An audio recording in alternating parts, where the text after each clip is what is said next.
လိုက်ပါအောင်ခေါ်ခဲ့ပြီးတော့တာယာပဲဖန်သွားခဲ့ရလဲဖြစ်တယ်မြာနေအောင်ပဲကြာသေးတယ်မြာ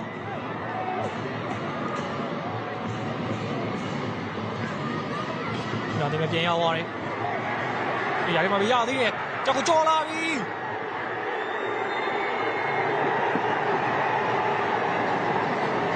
အော်စရာကောင်းလို့တဲ့အချိန်လေးတရက်ပဲဖြစ်ပါတယ်မြာဒီမှာတင်တော့တစ်ချိန်ထပ်မံအရရှိလာတဲ့အခွင့်အရေးကိုအကောင်းဆုံးသုံးချဖို့အတွက်စိုင်းမြမင်းစူးစမ်းခဲ့ရလဲဖြစ်ပါတယ်ဒီချိန်မှာအခွင့်အရေးကိုအကောင်းဆုံးသုံးချဖို့အတွက်အသင့်ရှိနေတဲ့စိုင်းမြမင်းကိုတော့အာဖဂန်နစ္စတန်ရဲ့ဂိုးသမားမူစတာဖာဝင်ရောက်မှုကြံ့နေခဲ့ရလဲဖြစ်ပါတယ်ဒီမှာတော့မြန်မာပရိသတ်တွေလိုချင်ရဲ့ရတဲ့တစ်ခုကိုတော့ယူဆကွန်မျိုးသားတဲ့အကောင်းဆုံးပုံစံတွေနဲ့ပရိသတ်တွေအကြိုက်တကယ်ကိုကွင်းထဲမှာလှုပ်ပြနေခဲ့ရလဲဖြစ်ပါတယ်လို့တဲ့အနည်းပြကွက်တွေရလဲအခွင့်အရေးကိုအကောင်းဆုံးအသုံးချဖို့အတွက်အသင့်ရှိနေတဲ့အစိုက်မြင့်မင်းကိုအာဖဂန်နစ္စတန်ရဲ့ကိုယ်သမားမူစတာဖာတိသာဝင်ရောက်ပုံကြံ့နေခဲ့ရလဲဖြစ်ပါတယ်ဒါကြောင့်မလို့ကွင်းလဲတန်းရတော့လက်ရှိအချိန်မှာနှစ်ဒီပြည့်တယ်မောတတ်မှတ်ပေးထားရလဲဖြစ်ပါတယ်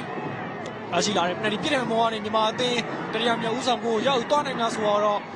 ရန်ကုန်စရာပြည့်နေပဲဆက်လက်စောင့်ကြည့်ရမှာဖြစ်ပါတယ်စောပိုင်းကဝင်ရောက်ပုံကြံ့နေခဲ့တဲ့စားသမားအာဖဂန်နစ္စတန်ရဲ့ကိုယ်သမားတော့ကွင်းလယ်တန်းကနေဝါကပြားပြတ်ပြီးတော့သတိပေးထားခဲ့ရလဲဖြစ်ပါတယ်လက်ရှိအချိန်မှာတော့ဒီပွဲစဉ်ရဲ့အဝါကပြားနှစ်ခုကိုတော့အာဖဂန်နစ္စတန်ရဲ့ကစားသမားတွေကပဲပြသထားခြင်းခံခဲ့ရလဲဖြစ်ပါတယ်လက်ရှိရရှိလာတဲ့ခွင့်ရကိုတော့စိုင်းမြမင်းကိုယ်တိုင်ပဲကန်သွင်းဆုံးသက်မှာလဲဖြစ်ပါတယ်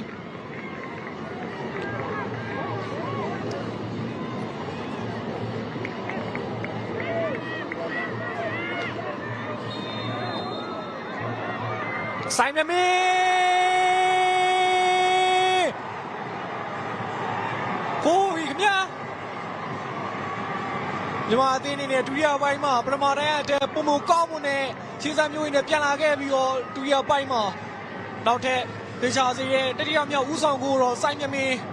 ကိုယ်တိုင်ကန်တဲ့ဆုံးသက်သွားခဲ့ရည်ဖြစ်ပါတယ်ဒါကြောင့်မလို့ဒီနေ့သူတို့ခွေးထဲမှာရှိရပြိသက်တွေတကယ်ကိုလိုချင်နေတဲ့ရလက်မျိုးတော့မြန်မာယူဆက်ကွန်အသင်းအကောင်းဆုံးပုံစံနဲ့လုံးပြထားနိုင်ခဲ့ရတော့ကျွန်တော်တို့တွေမျက်မြင်ကိုတွေ့မြင်တွေ့ခဲ့ရည်ဖြစ်ပါတယ်